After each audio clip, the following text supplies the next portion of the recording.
महाराज जी, कल आपने अभी दिखने वाला कुछ समय बाद नहीं दिखता, इस बात पे आप कोई घटना सुनाने वाले थे, पर सत्संग का समय समाप्त हो गया था। हाँ, ठीक है।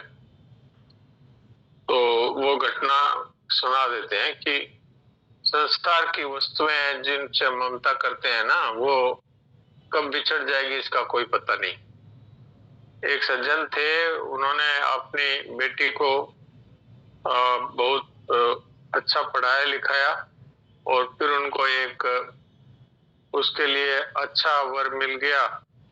वो लड़का विदेश में कोई बहुत अच्छी ऊंची नौकरी में था, तो विवाह बड़े धूमधाम से किया और दूसरे दिन सुबह वो उसका हार्ट फेल हो गया, वो मर गया।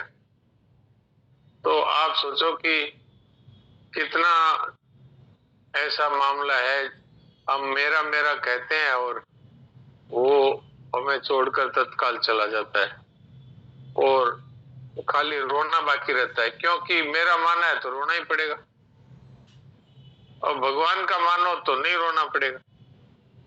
तो इसलिए मैं कह रहा था कि जैसे उस बहन ने कहा कि ममता छोड़ना मुश्किल मालूम होता है, तो मुश्किल मालूम होता है इसलिए कि हमने इस पर विचार नहीं किया कि ये हमारी वस्तु नहीं है, ये वस्तु भगवान की है। भगवान की वस्तु काम में लेने के लिए दी है तो काम में लो, और व्यक्ति है तो उसकी सेवा कर दो, और वस्तु है तो उसको काम में लो, सदुपयोग करो उसका। अपना मानने के लिए थोड़ी है। अपना मानना का मतलब ये है कि बेईमानी है, तो बेईमानी का फल तो रोना भी है और बाद में दंड भी है। ये बात कहने की बात आई थी। तो अब हम गीता जी का अभ्यास करते हैं। तो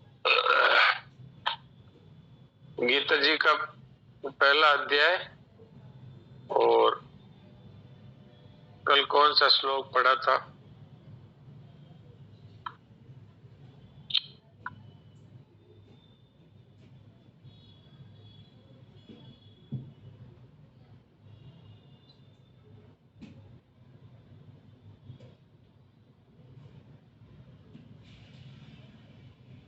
कल 20वां और 21वां का आधा पढ़ा था।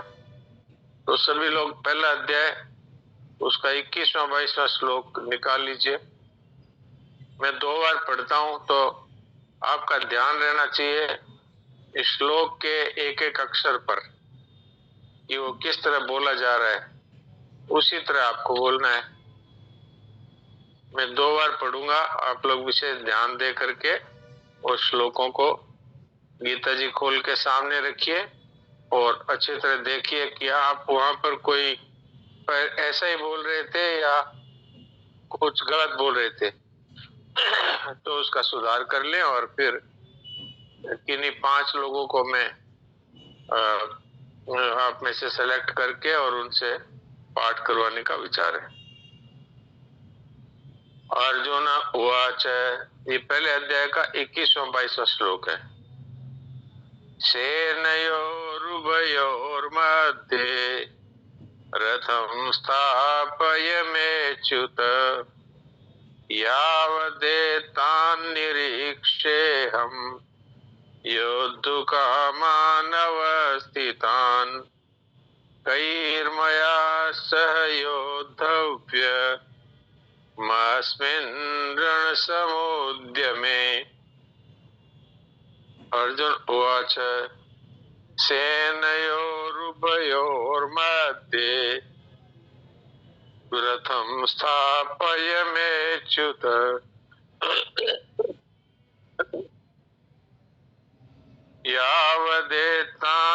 यावदेतान्निरीक्षेऽहं योद्धुकामानवस्थितान् कैर्मया सह योद्धव्यमस्मिन्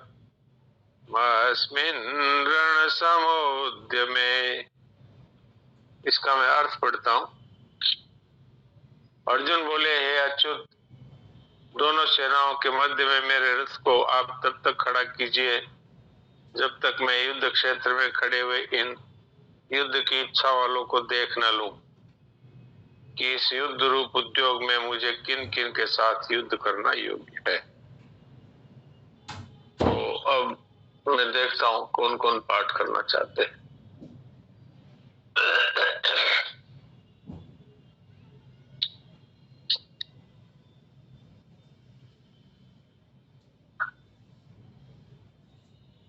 हाँ सुनील दास जी आप बोलिए।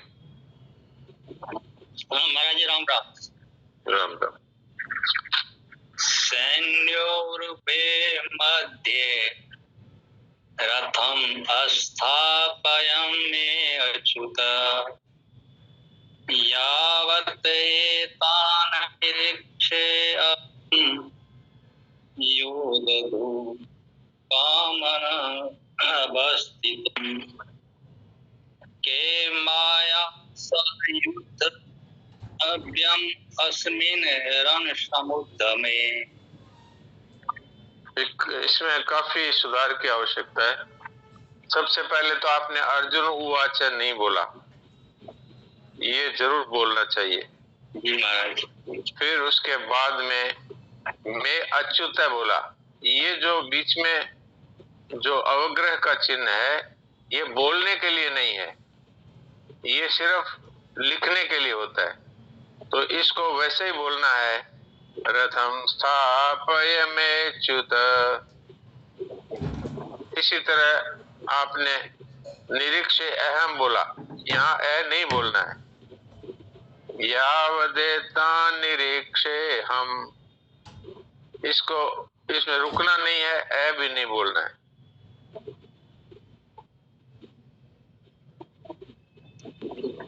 अब आप बोलिए दोबारा। अर्जुन उवाच सैन्यो मध्ये रथम स्थापयाम्यच्युत यावत् एतान् निरीक्षेऽहं योदधु कामम् अवस्थिताम् कैमार्या सह योद्धव्यम् अस्मिन् रण समुद्र में। ये योद्धव्यम अस्मिन, यहाँ ए कहाँ है? यहाँ सीधा बोलना है, योद्धव्यमस्मिन् रण समुद्र में कैर्मया सह योद्धव्य। यहाँ रुकना है ये पर, अस्मिन् रण समुद्र में। बोलिए नीचे वाला। मारिया सह के मरिया नहीं है, के मरिया नहीं है। ये जिस अक्षर पे होता है ना, मैं पर है ना, तो मैं से पहले बोला जाएगा रे, आधा रे। मैं से पहले कैर्मया, ये बोलिए। कई मरिया नहीं है, कैर्मया, कई के बाद रे है, कैर्मया। कैर्मया सह योद्धव्यस्मिन् रण समुद्र में। योद्धव्य नहीं है, योद्धव्य। आधा छोटा है, योद्धव्य। फिर आगे मस्मिन रण समुद्र में। योद्धव्यमस्मिन् रण समुद्र में। ठीक, आप इसका अभ्यास करिए, लगभग आपका काफी कुछ सुधार है। बराबर अभ्यास करिए। जी प्रणाम महाराज। प्रणाम।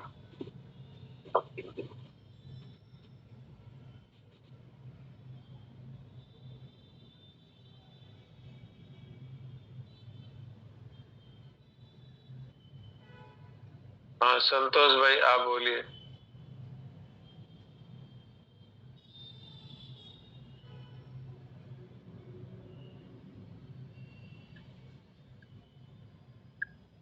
क्या हुआ, आपका नहीं खुल रहा है क्या? जी सर, आराम करना। बच्चे लोग बोलेंगे। बच्चे लोग सुन लो भाई, आज तुम में से जिनको कम से अच्छा बोलना नहीं आता वो 2 व्यक्ति बोलेंगे, बाकी आज नहीं बोलेंगे। ठीक है, राम राम। जिनको बोलना ठीक से नहीं आता वो ही बोलेंगे। अर्जुन उवाच सेनयोरुभयोर्मध्ये रथं स्थापयेच्युत यावदेतान्निरीक्षेऽहं योद्धुकामानवस्थितान् कैर्मया सह योद्धव्यमस्मरण समुद्रमे। अर्जुन उवाच पहले बोलना है, बोलो। अर्जुन उवाच सेनयोरुभयोर्मध्ये। हाँ, अब पहली लाइन बोलो। सेनयोरुभयोर्मध्ये बोलो पूरा। सेनयोरुभयोर्मध्ये रथं स्थापयेच्युत। च्युत नहीं है ये, रथम स्थापयमेच्युत। मेच्युत। हाँ, आगे बोलो। यावदेतान्निरीक्षेऽहं योद्धुकामानवस्थितान् हाँ कैर्मया सह योद्धव्यमस्मिन् रणसमुद्रमे। हाँ, ठीक है, अब ठीक है। एक व्यक्ति और बोल सकता है यहाँ से बस। और फिर दूसरे दिन जब बुलाएं तो ये दो नहीं बोलेंगे, बाकी के दो बोलेंगे, ऐसे कर करके दो। हाँ बोलो। प्रणाम कर रही हूँ। प्रणाम। अर्जुन उवाच सेनयोरुभयोर्मध्ये रथं स्थापयमेच्युत यावदेतान्निरीक्षेऽहं योद्धुकामानवस्थितान् कैर्मया सह योद्धव्यमस्मिन् रणसमुद्रमे। आपका तो शुद्ध है पाठ। Thank you ji sir. प्रणाम। ठीक है, अब सविता अरोड़ा बोलिए।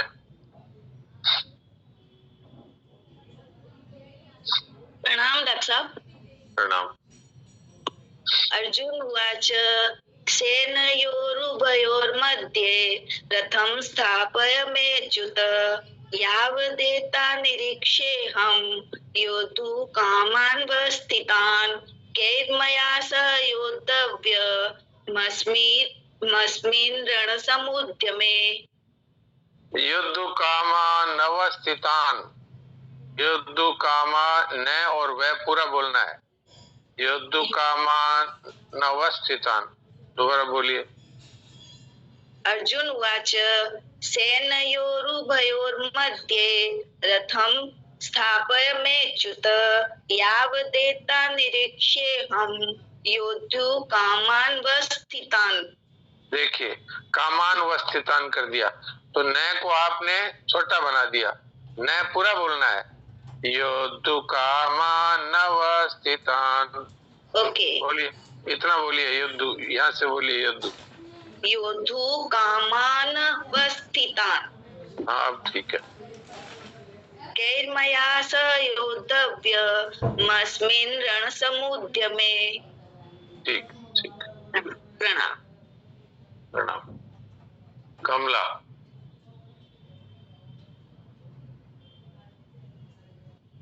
अर्जुन उवाच सेनयोरुभयोर्मध्ये रथं स्थापयमेच्युत यावदेतान्निरीक्षेऽहं योद्धुकामानवस्थितान् कैर्मया सह योद्धव्यमस्मिन् रणसमुद्रमे। ये केरमया नहीं है, कैर्मया सह योद्धव्य। दोबारा इसको बोलिए। कैर्मया। कैर्मया सह योद्धव्य। अभी भी आप कैर्मया बोल रहे हैं। कैर्मया। कैर्मया सह योद्धव्य। कैर्मया कैर्मया कैर्मया कई बार बोलेंगे और अभ्यास करें, ठीक है। कैर्मया सह योद्धव्य। वो अभी भी कैर ही बोल रहे हैं। चलो ठीक है, राम राम।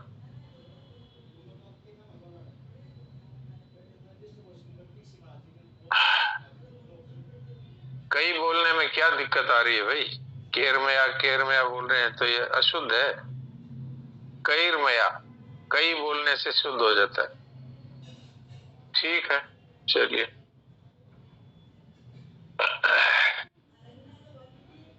अब नंदिनी मेरा चरित्र सुनाएगी। नारायण नारायण।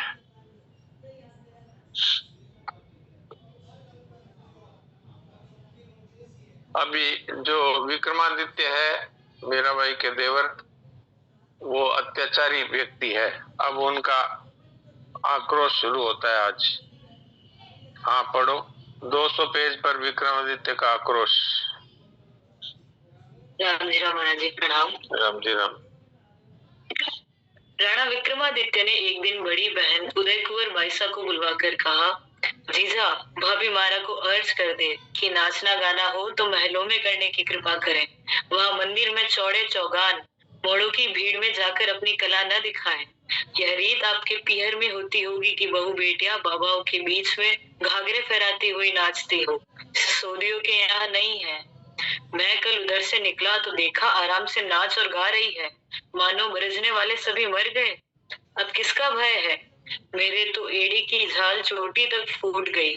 आज सह गया हूँ, किंतु फिर कभी देखा तो मुझसे बुरा न होगा। यह बात अच्छी तरह समझाकर कह दीजिएगा।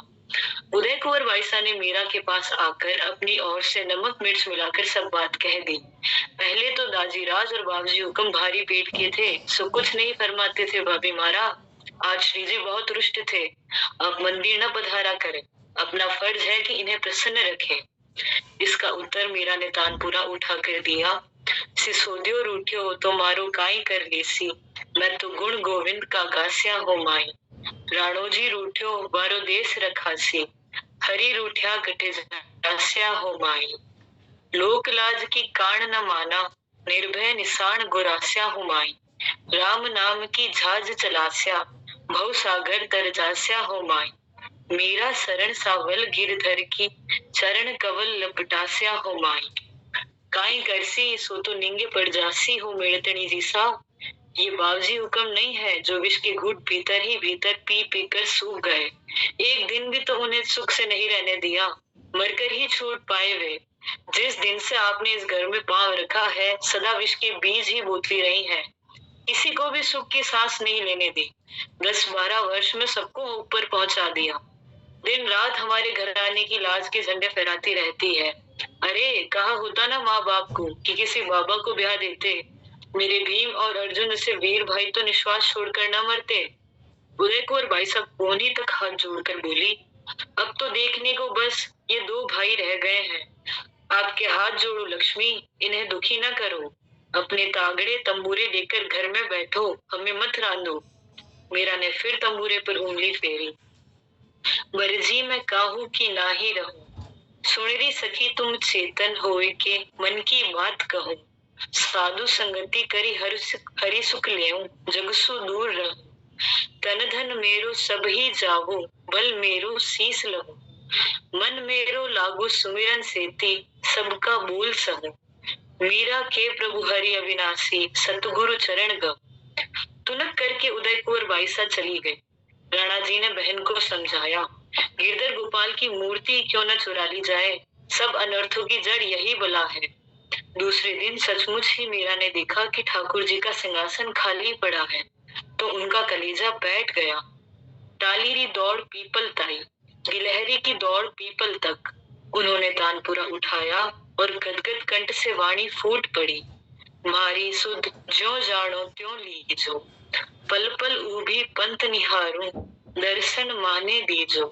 मैं तो हूँ बहु औगुण वाली, औगुण सब हर लीजो। मैं तो दासी चरण कवल की, मिल बिछड़न मत कीजो। मीरा के प्रभु गिरधर नागर, हरि चरणा चित लीजो। झरझर झरते आंसुओं से कांचली भीग गई। दासिया इधर उधर खड़ी आंसू ढारती हुई हाथ मल रही है। मीरा की उंगली एक तारे पर फिर रही। बिरहिणी बावरी भई, सुने भवन ठाड़ी होए के टेरत आह दई। दिन नहीं भूख रैन नहीं निद्रा, भोजन भावन गई। लेकर अचुरा असुआ पूछे, उगरी गात गई। मीरा कहे मनमोहन प्यारे, जाता कछु न कही। आंसुओं की बाढ़ से आंचल भीग गया। तभी मिथुला ने उतावले स्वर में कहा, बाईसा हुक्म, मीरा की आकुल दृष्टि मिथिला की ओर उठी। उसने सिंहासन की ओर संकेत किया। उस ओर देखते ही हर्ष के मारे मीरा ने सिंहासन से मुंह उठाकर मूर्ति को छाती से लगा लिया। अब की बार अपनी आंखों की वर्षा से उन्हें स्नान कराते हुए कह रही थी, मेरे नाथ, मेरे स्वामी, मुझ दुखिया के आधार, मुझे छोड़कर कहाँ चले गए थे आप? रूंधे कंठ से उल्हने छूट रहे थे। मैं तो थारे भजन भरोसे अविनाशी, तीरथ बरत तो कछु नहीं केणो, बन फिरे है उदासी। जंतर मंतर कछु नहीं जानो, वेद पढ़ी नहीं कासी। मीरा के प्रभु गिरधर नागर, भई चरण की दासी, भई चरण की दासी। नारायण नारायण नारायण नारायण। तो अभी आपने देखा कि जैसे विक्रमादित्य ऐसी उनकी बहन उदाबाई है, वो भी इधर की उधर लगाती और लून मिर्च लगा के बातें करती है और मीराबाई को ये उलाना देती है कि तू मेरे 2 भाइयों को तो खा गई, अब 2 भाई बच्चे हैं, इनको तो जिंदा रहने दे। तो मीरा तो अपनी मस्ती में है, वो कहती है कि सिसोदर उठे तो मारो कहीं कर ले सी, और बर्जी में कहूँ कि नहीं रहूं। और उन्होंने सोचा ऐसे तो मानेगी नहीं, तो ठाकुर जी को ही उठा के ले गए। तो अब मीरा जो व्याकुल हो गई और उन्होंने भजन गाया, थोड़ी देर में ठाकुर जी वापस प्रकट हो गए वहीं। तो ये मीराबाई की बहुत सारी ऐसी भक्ति की बातें और विक्रमादित्य की बहुत सारी दुख देने वाली करतूतें हमको सुनने को मिलेगी। ये भक्तों के चरित्र से हमें पता लगता है कि भगवान भक्तों की कितनी रक्षा करते हैं। तो अब हम सुनते हैं मोक्ष सत्संग नित्य योग। अच्छा, आज तो बारी है, शनिवार है ना, तो आज तो साधक संजीवनी की बारी है। तो देवकी नंदन जी आए क्या? मैं तो कई देर से ढूंढ रहा था, वो शायद देरी से जुड़े होंगे।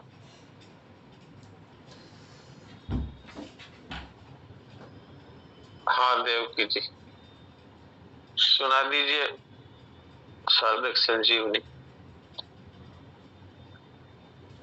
नारायण नारायण नारायण नारायण नारायण।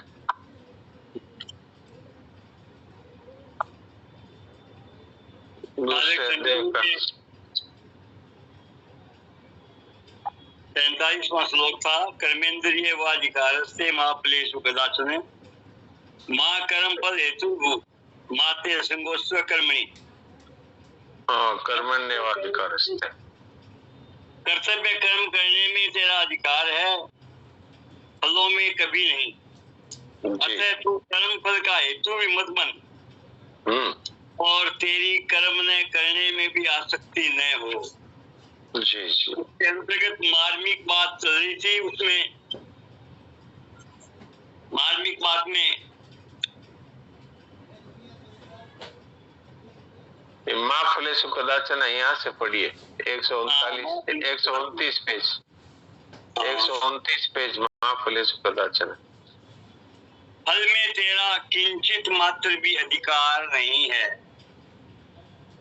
अर्थात फल की प्राप्ति में तेरी स्वतंत्रता नहीं है, क्योंकि फल का विधान तो मेरे अधीन है। अतः फल की इच्छा न रखकर कर्तव्य कर्म कर। अगर तो फल की इच्छा रखकर कर्म करेगा तो तू बंध जाएगा। फले सक्तो निबद्धते, 5वें इस अध्याय का 12वां श्लोक है ये। कारण की फलेच्छा अर्थात भोक्तृत्व ही कर्तृत्व टिका हुआ है, भोक्तृत्व पर ही कर्तृत्व टिका हुआ है, अर्थात भोक्तृत्व से ही कर्तृत्व आता है। फलेच्छा सर्वथा मिटने से कर्तृत्व मिट जाता है और कर्तृत्व मिटने से मनुष्य कर्म करता हुआ भी नहीं बनता। भाव ये हुआ कि वास्तव में मनुष्य कर्तव्य कर्म में उतना फंसा हुआ नहीं है, मनुष्य कर्तृत्व में इतना फंसा हुआ नहीं है जितना फलेच्छा अर्थात भोक्तृत्व में फंसा हुआ है। नीचे इसकी टिप्पणी दी है ना, ये पढ़िए। अंतःकरण में जो भोक्तृत्व है, फलेच्छा यानी कि फलाशक्ति, अंतःकरण में फलेच्छा या फलाशक्ति अधिक रहने के कारण मनुष्य भगवत प्राप्ति, तत्व ज्ञान, प्रेम प्राप्ति आदि में कर्मों को कारण मानता है। वास्तव में भगवत प्राप्ति आदि कर्मों पर निर्भर नहीं है, प्रत्युत भाव और बोध पर ही निर्भर है। कारण की अप्राप्त पदार्थों की प्राप्ति तो कर्मों पर निर्भर है, पर नित्य प्राप्त तत्व की प्राप्ति कर्मों पर निर्भर नहीं है। हाँ, तो अभी हमने जो ये पैरा पढ़ा है, इसका अर्थ ये है कि हम कोई भी कार्य दूसरों के हित की दृष्टि से करें तब तो करने का राग मिट जाएगा और हम कर्म बंधन में नहीं फंसेंगे। लेकिन यदि हम किसी फल की इच्छा से करेंगे तो उसमें अवश्य ही बंधेंगे और उसके फल की इच्छा के कारण से और हम भोक्ता बनेंगे, क्योंकि फल चाहने वाला ही तो भोक्ता है। यानी हम जो सामान चाहते हैं उसका भोग करने वाले तो हम ही है ना। तो अगर हम भोग करने वाले हैं तो उसके कर्ता भी हम बनेंगे। तो अगर उस कार्य में कामना के कारण पाप हुआ तो पाप के भागी बनेंगे, यदि पुण्य हुआ तो पुण्य के भोक्ता बनेंगे।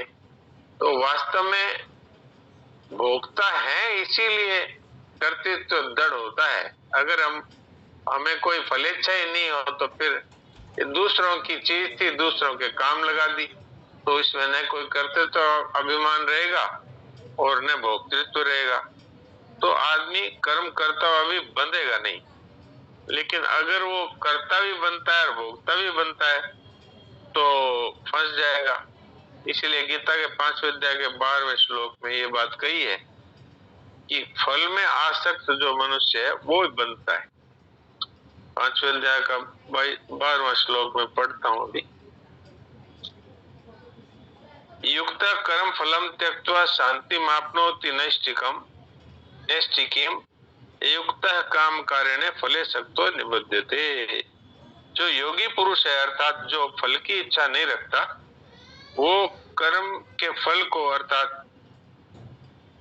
कर्म के द्वारा प्राप्त होने वाले फल को अपने मन से ही छोड़ देता है, तो वो सदा रहने वाली परम शांति को प्राप्त होता है। और जो कर्म फल की इच्छा रखता है वो अगर मन के अनुकूल अगर फल नहीं मिला तो अशांति में पड़ जाएगा। तो इसलिए जो कामना रखने वाले हैं वो फल में बनते हैं, फले सक्तो निबध्यते। इसलिए भगवान ने इस श्लोक में सबसे पहले ही कह दिया कि कर्म करने में तेरा अधिकार है और फल प्राप्ति में तेरा अधिकार नहीं है। अर्थात फल प्राप्ति तो मेरे विधान के अधीन है, जैसा तुम्हारा कर्म है उसके अनुसार मेरे विधान से उसका फल मिलेगा। तो कभी सफलता भी मिल सकती है, कभी असफलता भी मिल सकती है। इसलिए फल की इच्छा रख करके कर्म मत करो। कर्म करना है केवल दूसरों की सेवा की दृष्टि से और बदले में कुछ भी न चाहते हुए करो, तभी वास्तव में हम योगी होंगे। तो आज का समय यहीं तक ही है, इसलिए थोड़ी देर के लिए अचिंत्य हो जाए, कुछ सेकंड ही बाकी है।